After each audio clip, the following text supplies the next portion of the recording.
Hello, everyone. Thank you for watching our video this morning to commemorate the Battle of the Monongahela. This is the 265th anniversary of that battle of July 9th, 1755. And today we are going to be having a panel to talk a little bit about what occurred 265 years ago. So I have the great honor of introducing all these fine folks. And I want to say, first off, thank you so much for the awesome video that we got to do. That is also linked in this event that you can check that out as well. But I'm going to start off that we have, and just if you just want to wave whenever I introduce you so everyone knows who you are. We have Josh Freeman, who is a park ranger at Fort Necessity. Brian Reedy, who is site manager and chief of interpretation at Fort Necessity. We have Robert Nipar, director emeritus from the Braddock Road Preservation Association. Dr. Erica Nuckles, Director of History and Collections at the Bragg's Battlefield History Center and Fort Ligonier, and Dr. David Preston, award-winning historian of early America, professor of history at the Citadel, and author of Braddock's Defeat, the Battle of the Monongahela, and the Road to Revolution. So again, thank you all for being here today. We greatly appreciate it. For those of you who don't know me, I'm Matt Galt, Assistant Director of Education at Braddock's Battlefield History Center and Fort Ligonier.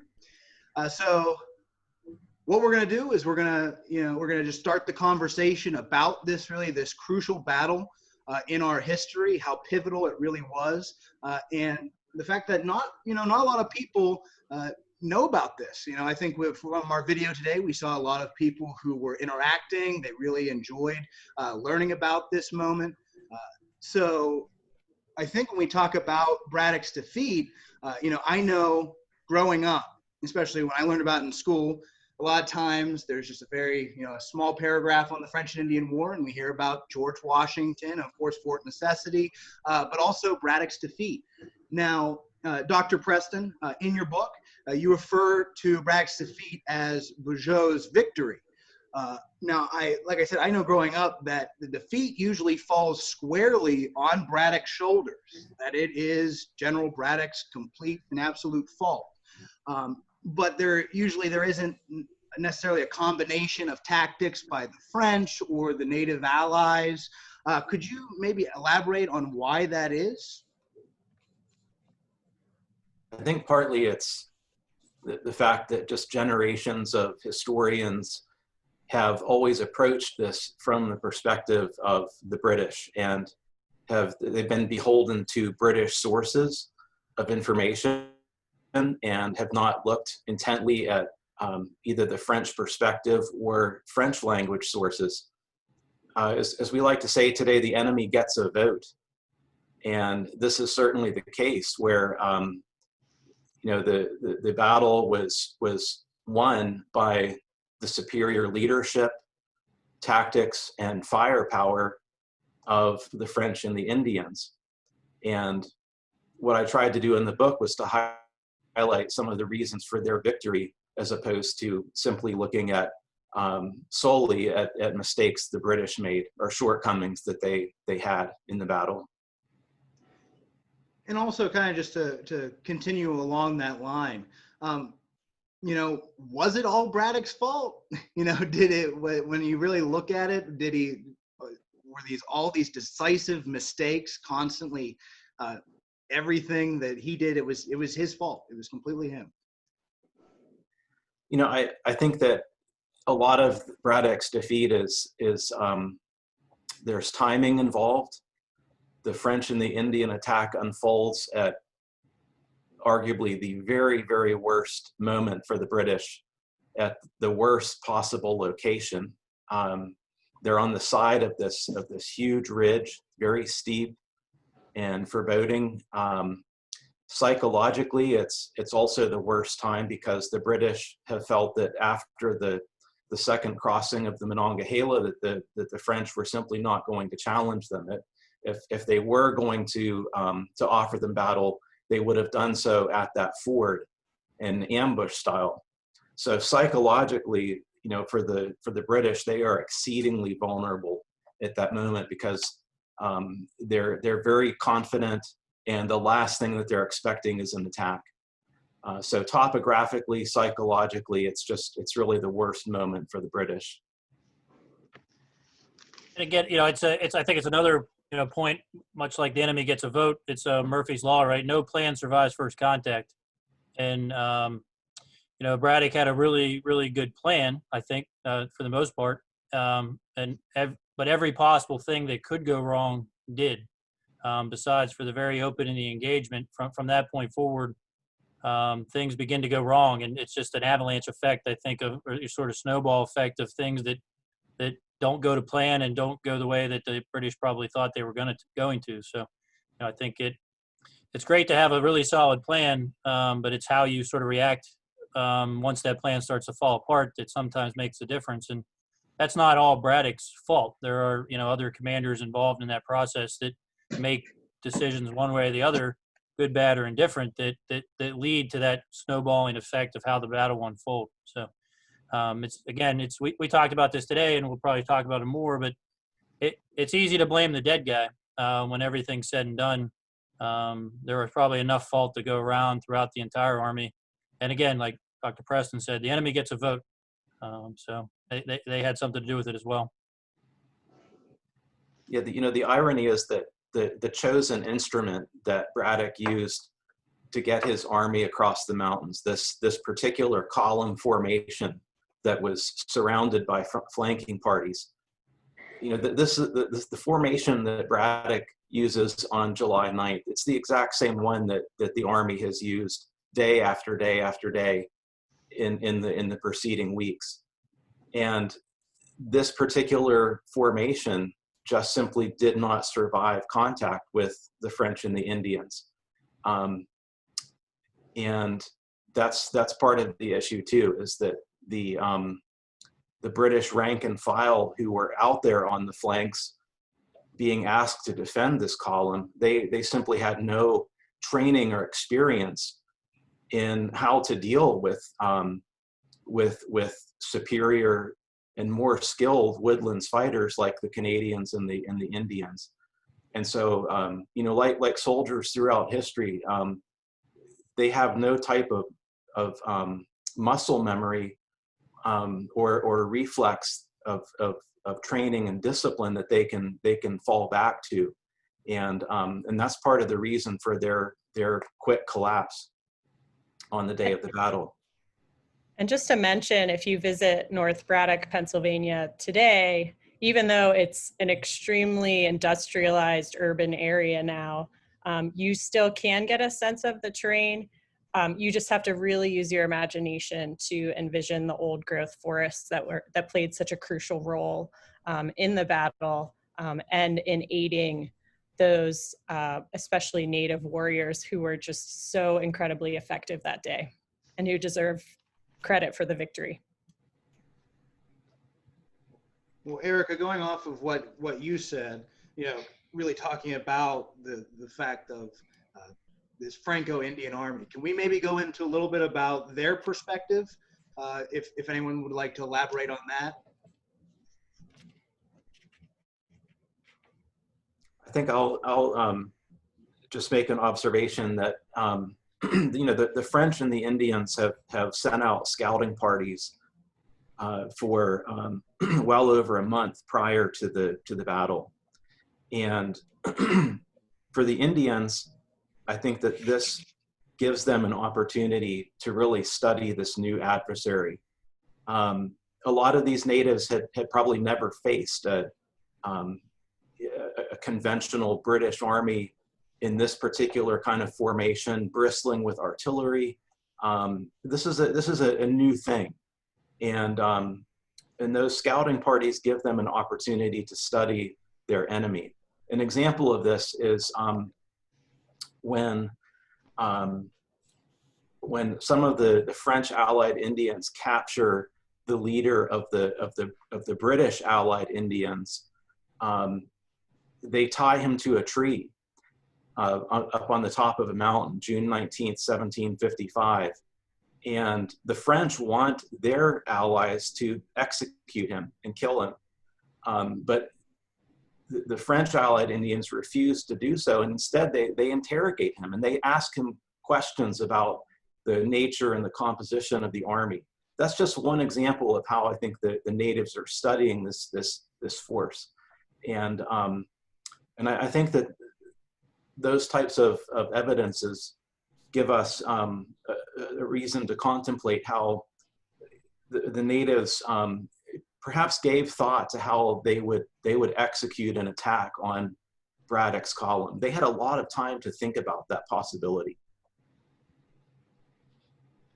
Well, and as I had mentioned, the natives, Bugeaud wanted to go out on the 8th and catch the British in the river, if you will, or felt he would, based on what they had told him.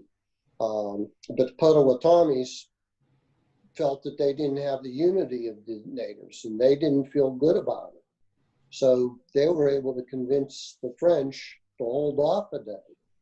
So whatever you want to say, circumstances or, Murphy's Law, but, as you said earlier, they caught the British, ran into them. They didn't expect them. They were still expecting to find them crossing the river.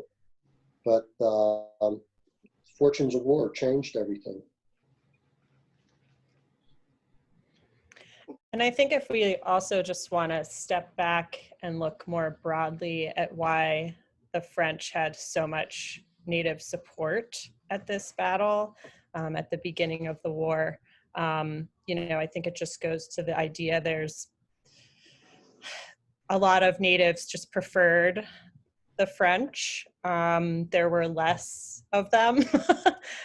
They were more likely to try to work with them to learn their languages. Even the French officers like Beaujeu were homegrown Canadian officers. Some may have even had native wives. So to be able to get these natives from literally hundreds and hundreds of miles away to all from 20 different sovereign nations to meet at Fort Duquesne is quite extraordinary. And then, Braddock has been criticized throughout history for not having Native allies, but really that wasn't an issue he created. It was an issue created in British North America for decades and decades and decades of mistreatment of American Indians by the British. So he ends up with, he tries to get Native allies, but is not very successful and is certainly not as successful as the French at Fort Duquesne. And there are speeches that are given by, or at least officials on behalf of General Braddock to some of those Indian tribes that are saying that, he plans to protect their land. He plans to protect it for them and to help them. Where I think a lot of the narrative has always been that Braddock said, necessarily, we don't care, we're going to be taking this anyway, but that is often a falsehood. But it's really by the colonial, like Dr. Nuckles said, the colonial mistreatment of Native Americans that leads to General Braddock having a handful of Indian warriors with him, which I think, how many, there are 6 or so, or? There were 8 in total at the beginning. Speaking of intelligence again, one of the natives whom the British called Jerry, but his native name was Scowanidus, an Ohio Iroquois person. He, in the middle of Braddock's march, he elects to go over to the French side. So imagine, we don't have any documentary records on this point, but imagine how much information Scowanidus would have passed to the French or to other natives. This is a guy who had literally a bird's eye view of the British Army and saw them and how they acted day in and day out. So that's an example there of like a silence in the documentary record, but just understanding human nature and human beings in this period, it's hard not to imagine this this warrior who goes over to the French side, spilling all sorts of beans on the British. Well, and I mean, relationships are important in general. I mean, just, obviously for people in general, but throughout history and combat and warfare. And, as Dr. Nuckles pointed out, relationships were vitally important for the French with these American Indian groups, familiar relationships, business relationships. But, we look at, it being Braddock's fault that he doesn't have American Indian allies, but we have to think about the relationships in British North America and the relationship between the colonies themselves, between different interests, between different people with political agendas. Braddock, got Sir William Johnson to at least write some speeches that he was to give to the Indian groups but William Johnson is not going to go too far outside above and beyond to try to recruit American Indians for Braddock's campaign, because he has his own campaign to worry about in the North and wants to make sure he has his own allies there. So again, relationships are vitally important, and sometimes we neglect the nature of the colonies and all the different agendas that are going on, both political and personal, that sometimes affect how these campaigns work out. It's a big problem that the British, to a certain extent, are going to have take a long time to try to figure out. Keep in mind, Braddock, if you remember, Scarity's son, who was killed in a friendly fire accident, if you will, he buried him with high honors, and to befriend the natives and show friendliness to them. So, and the natives were well pleased with him. Yeah, I think Braddock, for someone, in his position and coming from the background that he does, I think he goes above and beyond what most British generals or officials at that point in history would probably have done in many ways. I mean, I'm sure we'll get into, things that he does with the Army and those various things, but I think he is very sensitive and, coming from, I think, we've all talked about before, the multicultural background and just the experience that he just had in Gibraltar and dealing with the different cultural groups. And I think has made him sensitive to that issue. And he may not be able to, to place his finger on exactly what the solution is to the problem, but I think he tries, probably more than any other figure in that position might have. Yeah, I agree. I mean, I think he's very earnest in his the way that he executes his orders. I mean, he had orders from the king as part of his general orders to cultivate friendly relations with the natives in his endeavors. So, as earnest as he is, though, it's still a huge contrast between Braddock and the majority of these French Canadian officers. The most senior of whom have had just incredible depths of experience with native allies, either in diplomatic relations, trade, or in campaigning. So the wealth of experience that a lot of these senior French officers brought forward in 1755 is really remarkable. When I started studying the backgrounds of all these different officers, and I used I had to literally try to piece together the identities of all these different officers, and investigating their backgrounds was just extremely illuminating, because again, you're looking at people that have had just loads of experience fighting in North American conditions, and this is not their first rodeo, unlike the British armies. And I think if we go back to the flanking maneuver and the idea of there are all these different people speaking many different languages, but many of them know multiple languages, that's going to play a huge role in that Franco-Indian force that is flanking the British Army during Braddock's defeat as well. Just the simple idea of language and being able to communicate. And it just goes back to what Dr. Preston was just saying. And I think kind of going off of what you started to talk about with Braddock, and how he handled his Native American relations, pretty much going above and beyond, but it just doesn't pan out for him in the end. But a lot of times when people talk about Braddock, they say he never should have even been there in the first place. This command shouldn't have been given to him. He didn't have field experience. So he's cited as not really being a good fit for it. Is there truth to that, or is this more of afterwards people being, Monday morning quarterbacks that you could have, you should have, we could have got the other guy in, put the backup in? Well, I mean, I can look at the fact that, here's a man who's been in the military for 45 years. Definitely a friend of the King George II.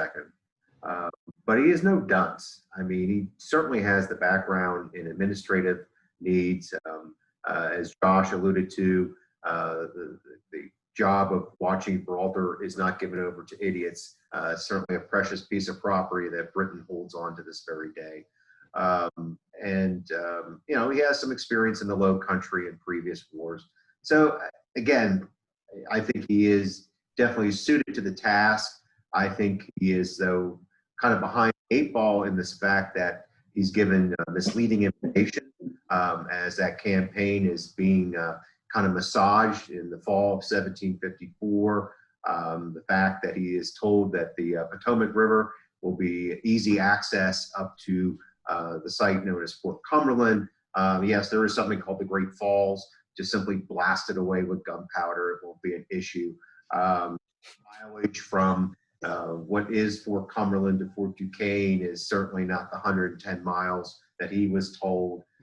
He's given 2 regiments that are under strength that they have to draft from other regiments. And again, if you're colonels of other regiments and you're told to bring, to offer up soldiers from your units, are you going to give your best or are you going to give the troublemakers? I know I would definitely, trade and get those troublemakers on. So there's a lot of issues that Braddock's dealing with, and he comes here to the colonies that he's told that there'll be great cooperation. Well, we are certainly not 13 united colonies at that time. There's a lot of jealousy in the fact that the campaign is setting out of Virginia. Pennsylvanians certainly don't want to cooperate with Virginia and New Yorkers and so forth. And so it's very, I could sense the frustration, and for him to get as far as he did and the time constraints.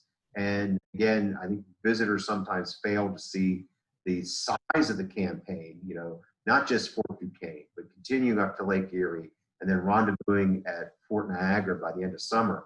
It is just mind-boggling he got as far as he did. So I think he was up to the task. It just, a lot of things were kind of pitted against him.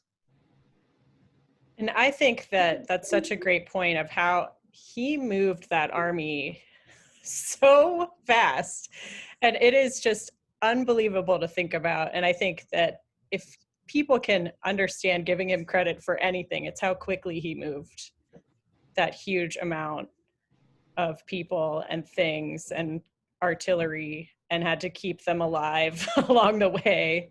And he almost made it. I mean, he really almost made it. It's amazing. Yeah, I mean, also, we were talking today with some folks. He is an innovator. I mean, he understands the summer campaign. The men are issued linen small clothes instead of wool small clothes. The swords are put in storage. They reduced the cartridge boxes to belly boxes.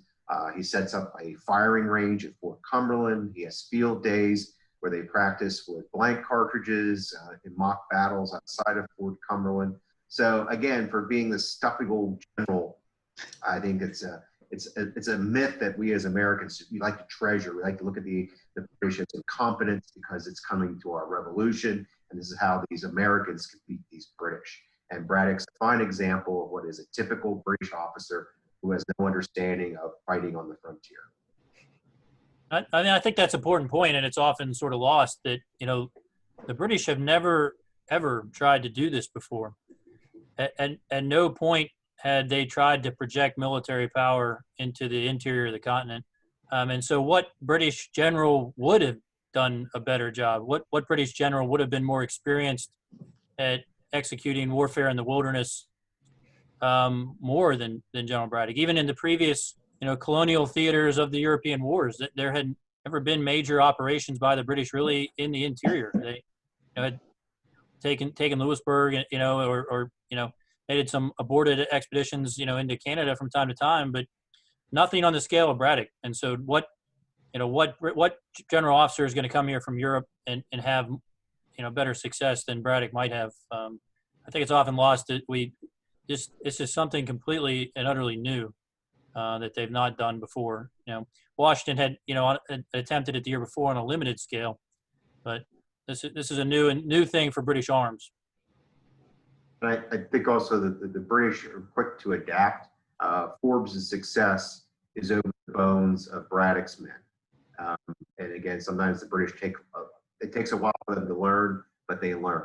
And that's where kind of Braddock fits in that importance. Yeah, I think that's the idea of Braddock's march being this slow and plodding affair. The army's weighed down with baggage and so on. That's one of the greatest myths about the campaign. And like Dr. Nuckles said, it really is an extremely rapid advance. And to use the parlance of the 18th century army, this was a coup de main.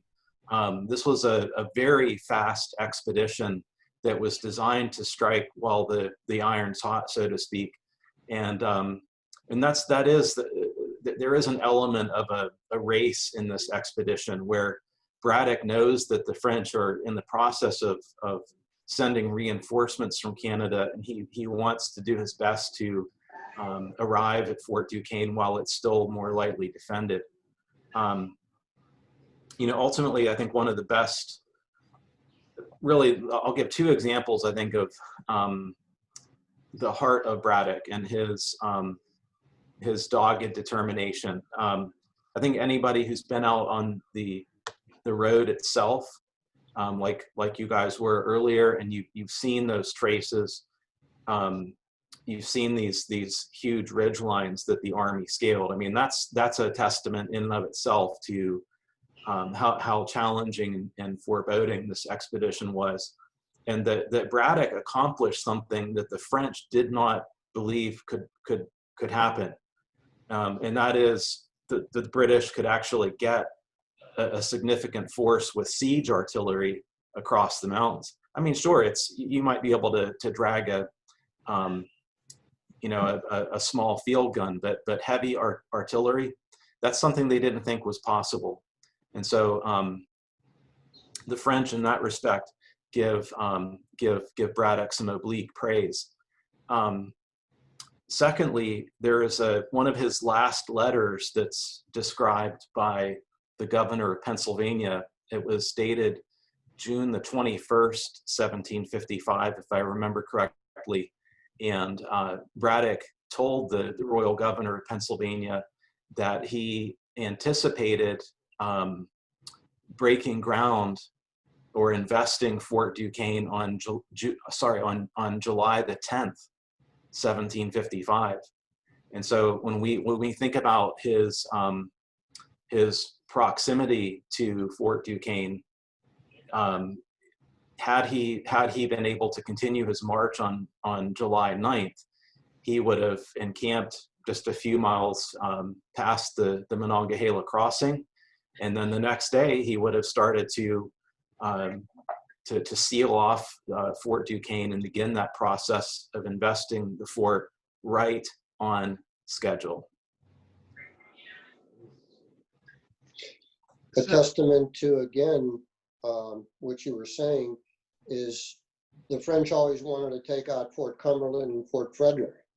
But like you said, they never had the manpower nor the cannons that they could bring down and get across the mountains to attack those forts. They only sent out scouting parties or raiding parties, but they were never able to get a full force down there to attack each of those forts.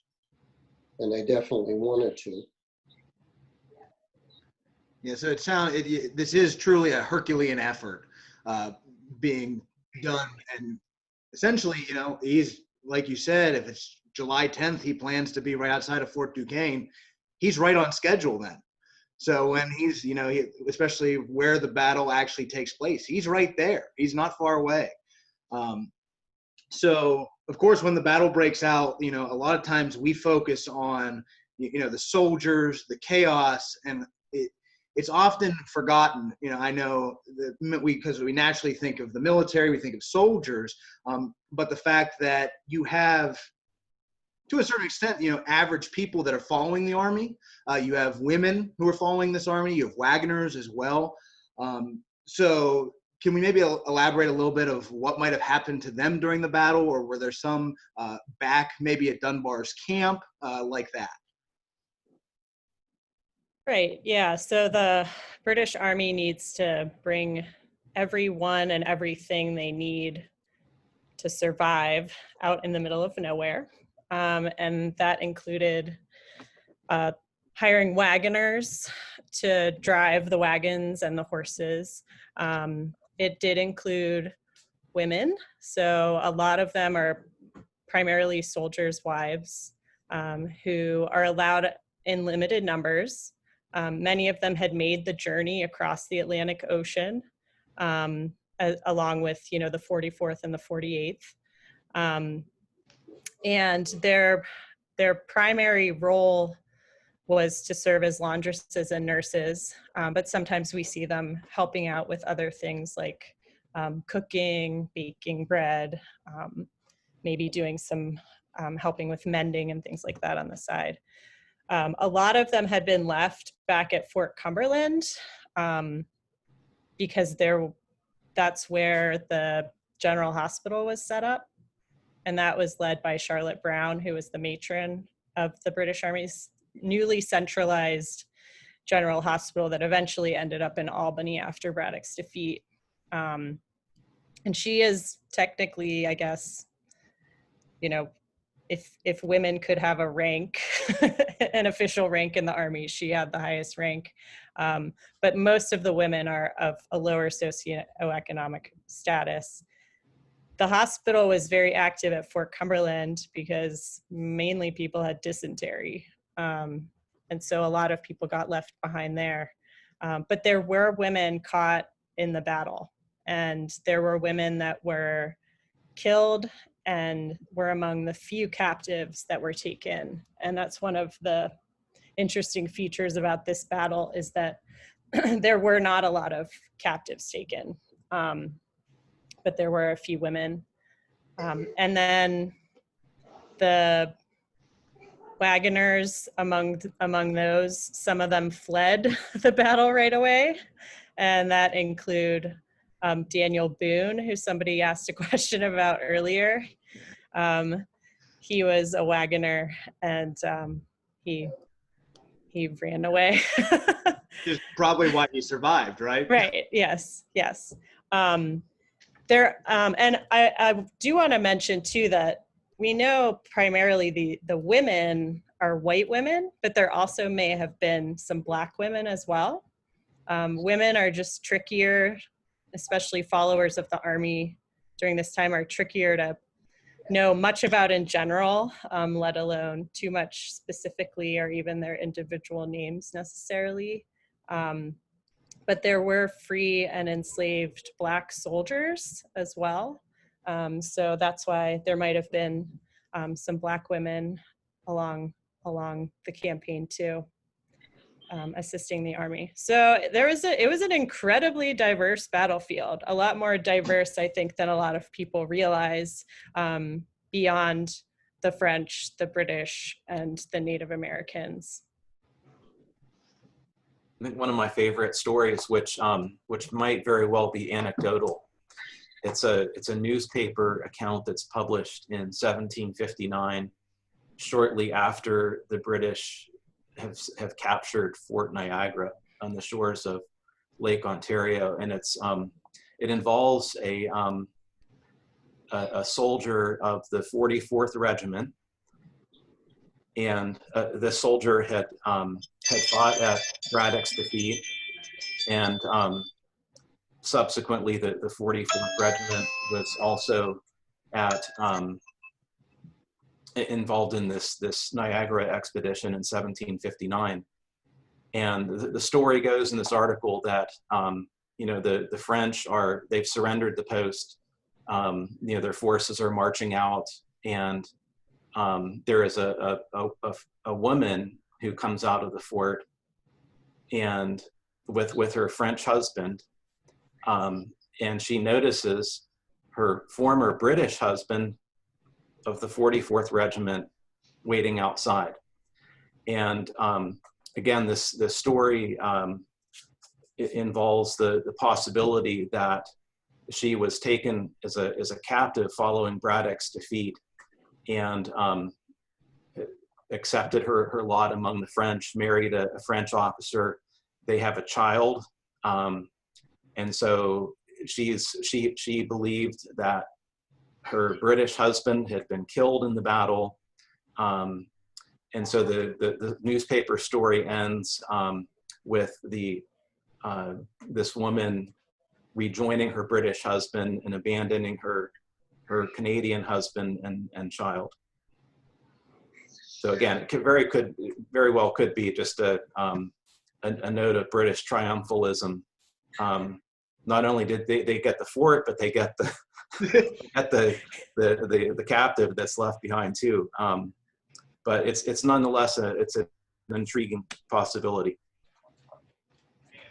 They also picked up all of Braddock's cannons, or most of them, because that's where they had gone. So they got them back, if you will. Yeah, right, and then used them against the British up north. Extremely valuable.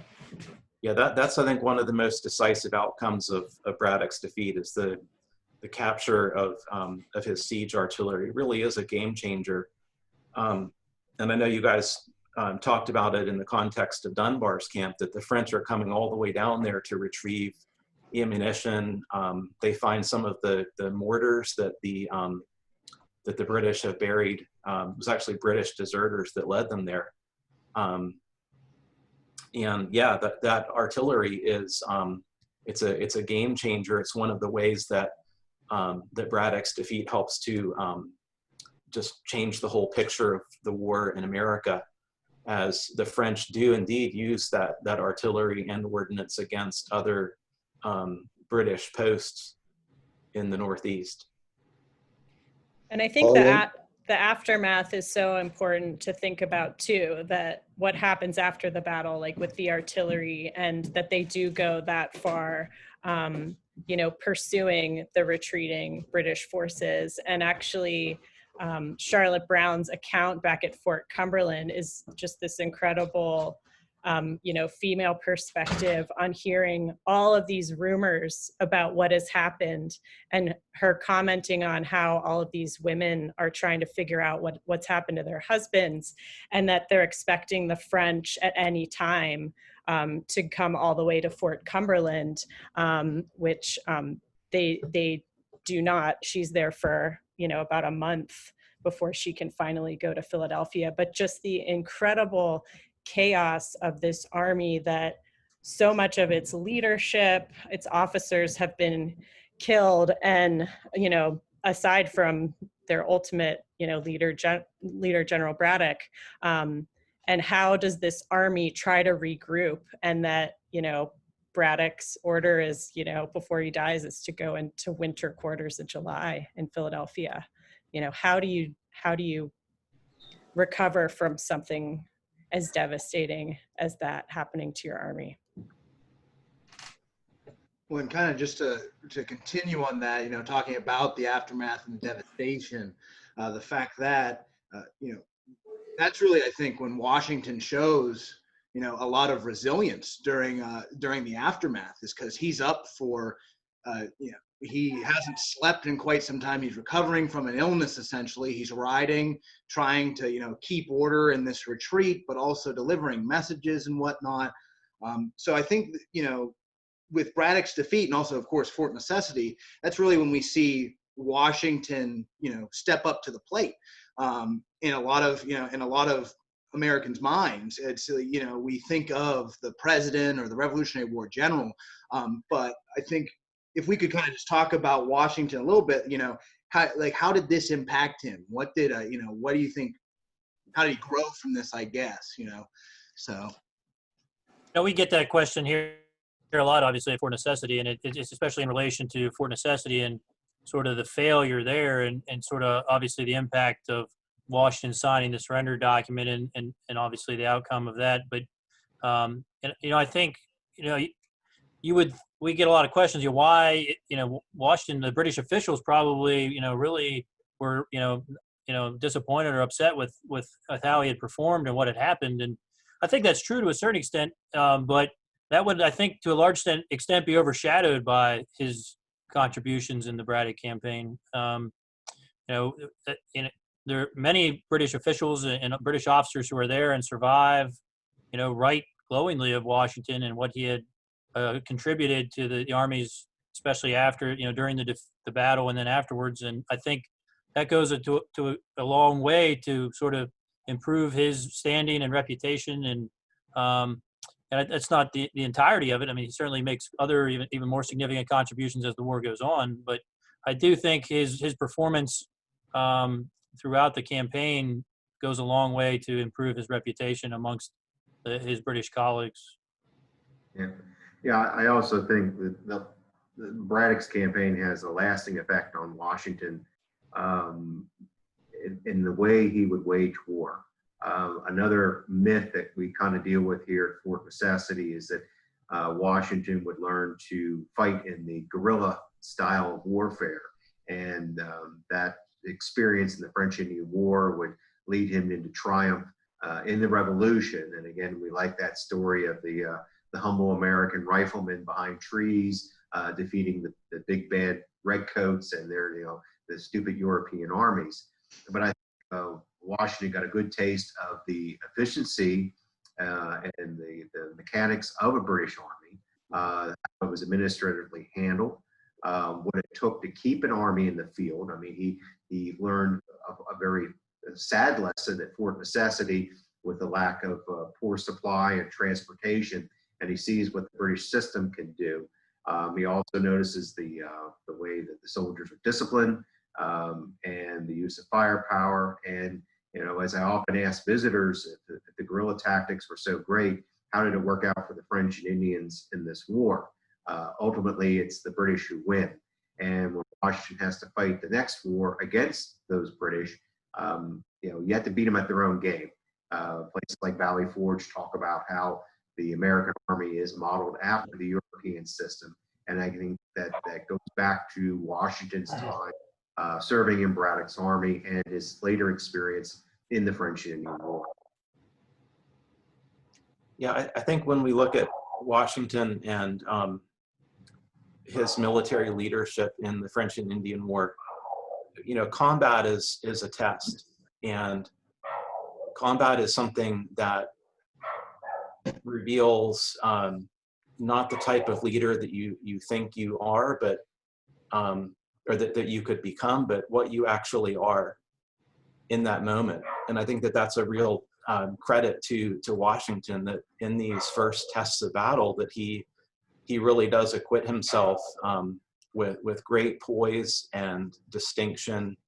And to use the 18th century word associated with this, sang-froid, the French word for this kind of steely response to combat, the disregard of bullets and disregard of danger. And I think that these are important ways that Braddock's defeat shapes Washington as a leader. He really does have a key role in the campaign as a whole, because he had seen so much of this country previously. He's part of Braddock's military family. He advises him on different matters. if we take Washington at his word, he helped to shape one of Braddock's most important decisions, which was to split the army in half at the Little Meadows and proceed with that smaller and leaner column. So, you know, Braddock trusted Washington and thought enough of him to invite him into his military family for the expedition. You know, I think Washington, he gets to see pretty much every aspect of war in these first 2 years of his experience, from looking at the strategic level, you know, what's happening politically with Indian nations, contests over land rights. He's certainly getting a sense of the operational or campaign level of experience, and then in these battles such as Fort Necessity or Braddock's defeat, he's certainly getting a healthy dose of the tactical level of war.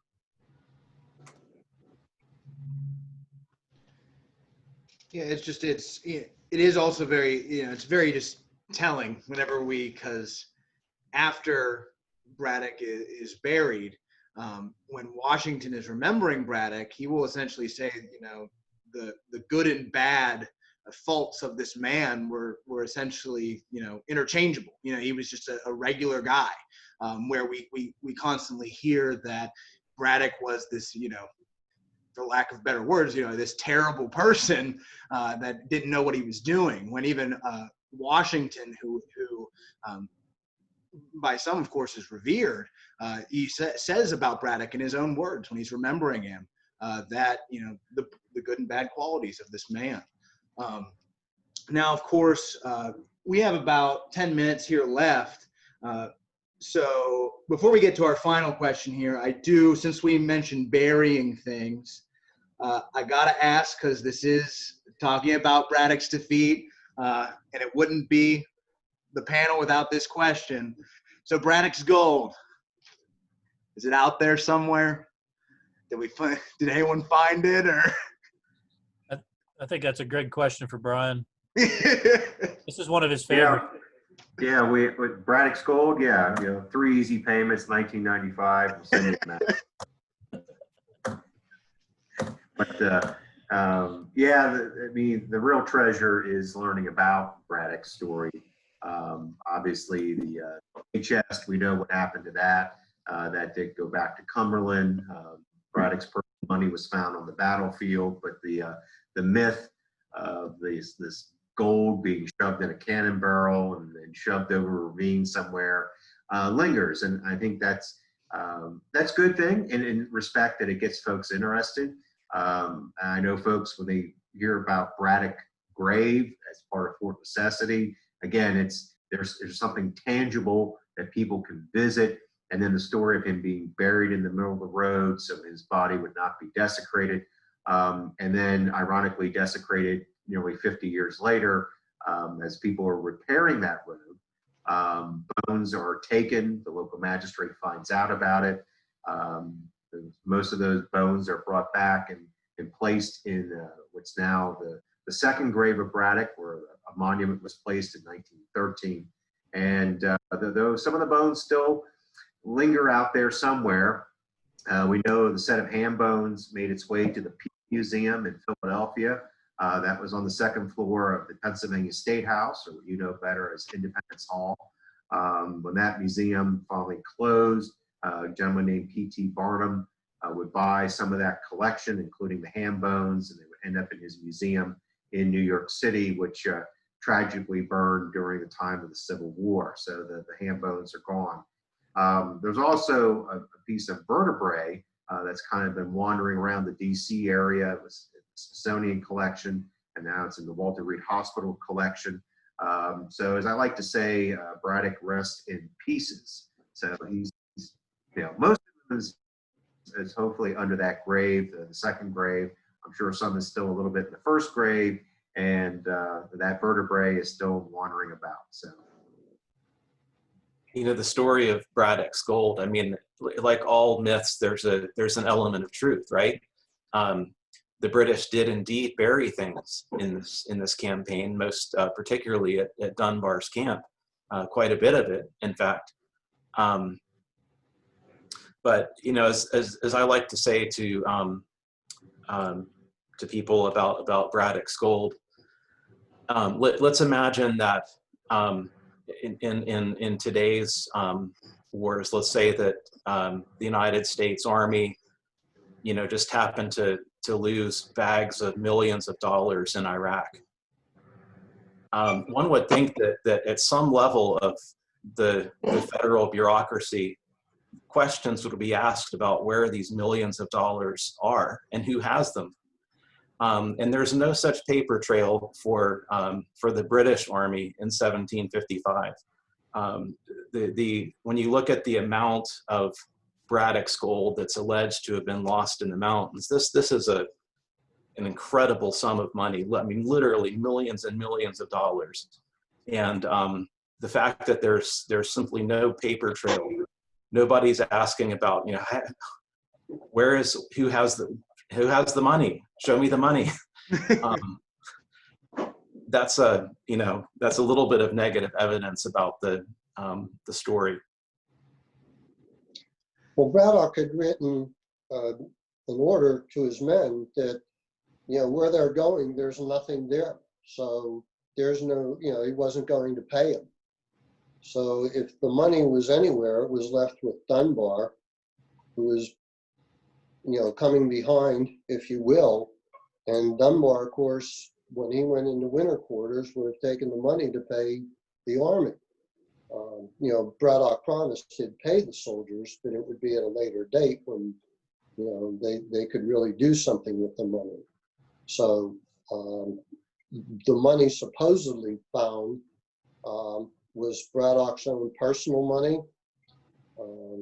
and it was with all his papers. And that was one of Dunbar's complaints when the governors were trying to get him to stay on the frontier. He says, I don't know Braddock's orders. He never told me what his orders were. So he says he has no idea what he's supposed to do, not do, or what he's supposed to follow at this point. So again, he went into winter quarters to get instructions from England. So what you're all telling me is I shouldn't go out this weekend with the shovel? At least not in Fort Necessity National Battlefield. And a lot of other sites. Or on private property. Exactly. That's not yours. Probably not a good idea. So I think to wrap this up then, I think we'll just go around to everyone and really, what is one major impact of Bragg's defeat on our history? It is a pivotal and crucial battle in our history. So how does it, we'll just go around. If we'll start with Josh, and I guess I'll point out who will go next, but we'll start with Josh. If you want to tell us what you think was a pivotal impact from Bragg's defeat. Yeah, I mean, obviously it's a far-reaching and very, very significant event in American and British American history, the history of North America in general. I think there's so many things you can take away from it. I think I'm going to start, since I guess I'm going first. Maybe I'll just start with kind of Braddock's arrival here, and I think the Braddock's arrival and his very earliest experiences on this campaign are reflective of a much larger issue in the British Empire. And that's two completely different viewpoints of sort of the American colonies and their place in the empire. And I think that will be, obviously the effects of the defeat and how that grows a much larger conflict will highlight, that'll continue to grow. But Braddock, when he comes here, has this sort of idea that, and I think it's been provided to him by his superiors in London, that the colonies are his to command, and that he can put the governors in a room and tell them exactly what they're going to do, and that's exactly how it's going to go. And he finds out very quickly that is not the case, that these colonies are 13 individual colonies that have developed along their own lines and have their own systems and have their own ways that things are accomplished. And so there's some confusion, and Braddock, I think, finds out very quickly that they're not just going to lockstep and do whatever it is that he tells them to do. And I think it blows his mind to a certain extent, and he cannot even comprehend that these colonies, are not going to just snap to and do what the British government tells them to. And so I think that's reflective of a much larger issue that will continue to grow after Braddock's defeat, and as we move towards, pushes us towards revolution. That the British have the government in London and the British imperial officials have a very different viewpoint of what the American colonies are and how they're supposed to be and act. And that's going to come to the forefront in many aspects during this campaign. The larger effects of that will just continue to grow after the defeat and as this war, grows in scale and goes around the world. But I would say, from just kind of starting out with that is the major impact. It, never before had really the British government tried to reach out from London and directly sort of govern the colonies, and directly sort of push them to do different, things. And that first time that it happens on a large scale, there's going to be friction, and it's not going to go the way they thought it was. And I think that's just indicative of a larger scale problem that will begin to emerge after Braddock's defeat. All right. Dr. Nuckles, would you like to go next? Sure. I have a couple of things that come to mind. I think an important thing to recognize about this battle is the position of power that a lot of American Indians have at this point, at the beginning of the war, to leverage their position between the British and the French, and that they have actually, I think, an immense amount of power and influence at this point, that once the war is over, they then lose. But even beyond that, I think just the idea that even today, if people know, if we're looking at sort of what people know about the French and Indian War today, if they know one thing, it's Braddock's defeat, and how significant it is just in the scope of American history in a country where pre-revolution people have a really hard time sort of grappling with, George Washington being on the side of the British, and also just how well known it in the sort of Atlantic world as well. And there was no better evidence of that to me when I was in Dunfermline, Scotland, and saw a letter written by Andrew Carnegie, who's from that town, which is also where the Halketts are from and from where General Forbes was from, of course, not at the same time. And he was writing back to the mayor of Dunfermline saying, "Oh, I'm building my steel mill where the Battle of the Monongahela happened."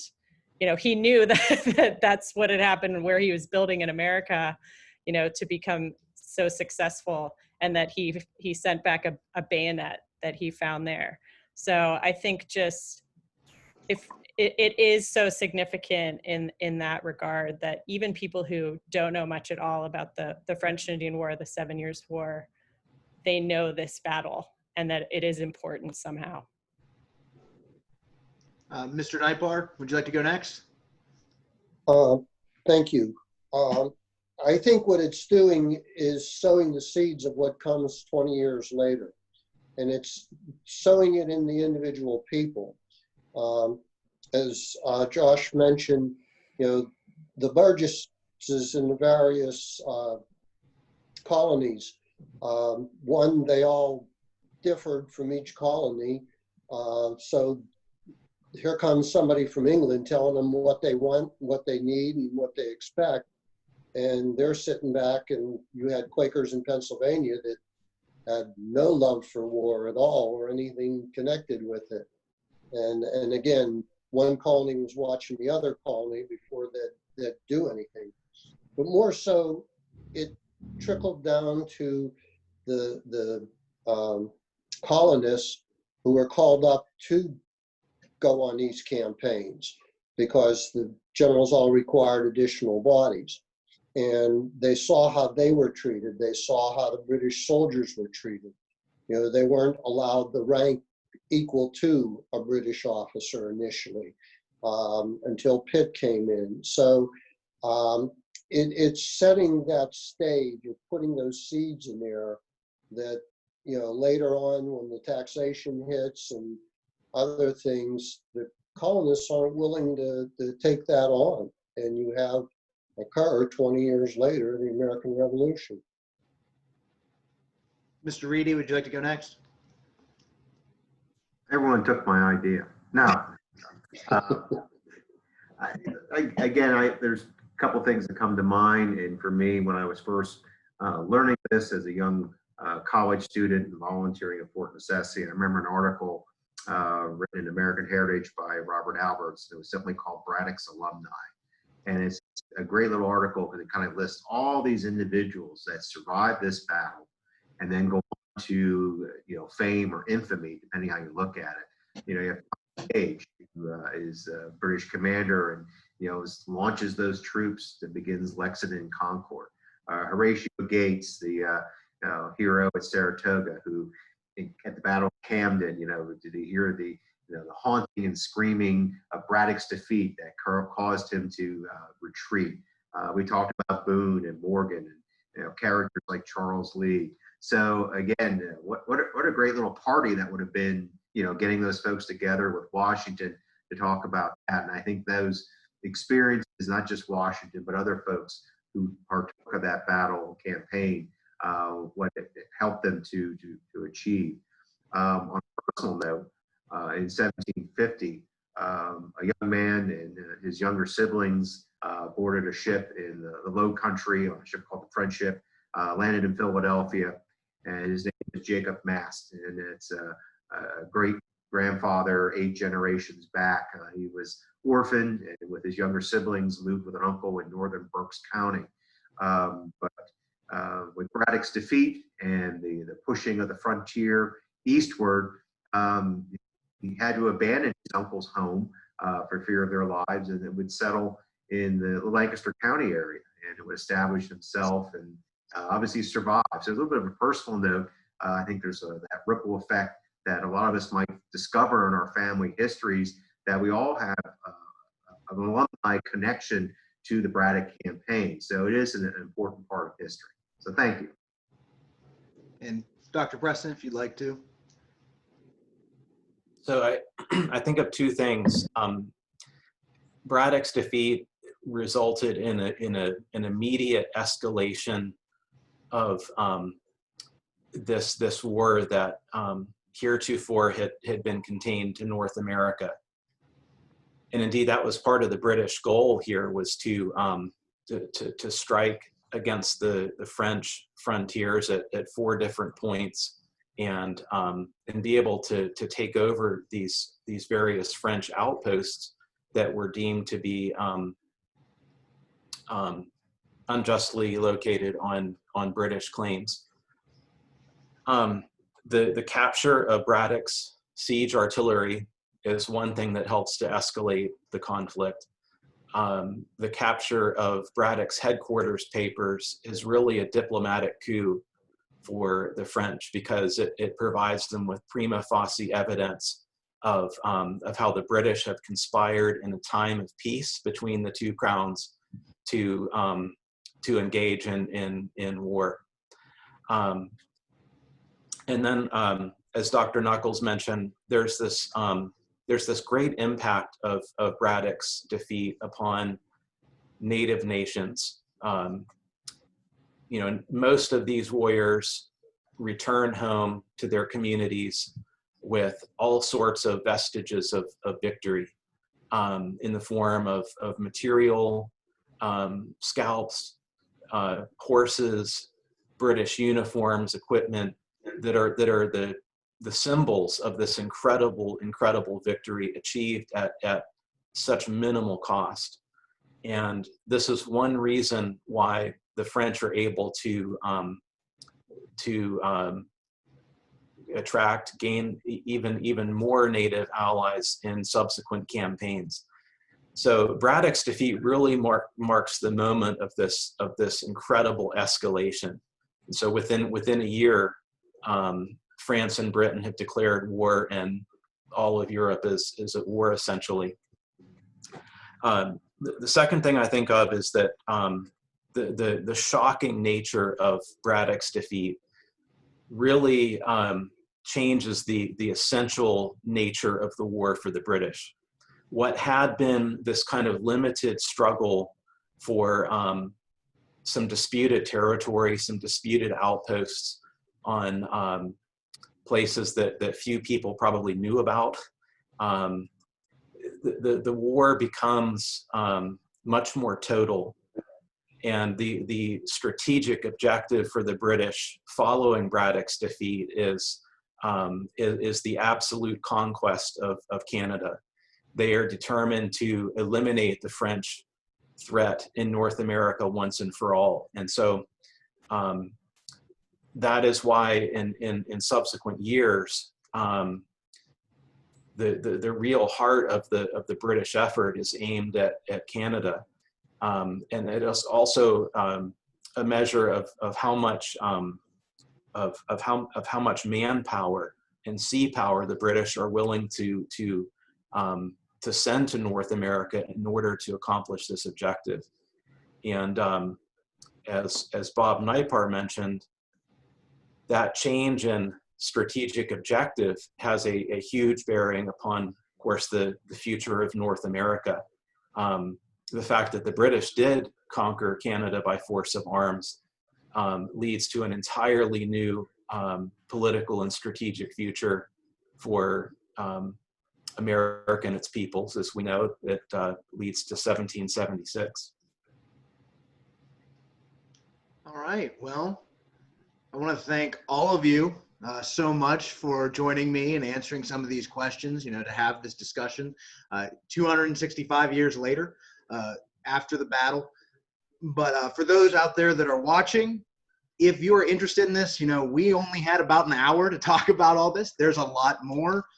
By doing that, you can read the book. Also visit some of these sites, Fort Necessity, the Braddock's Battlefield History Center, with the Braddock's Road Preservation Association.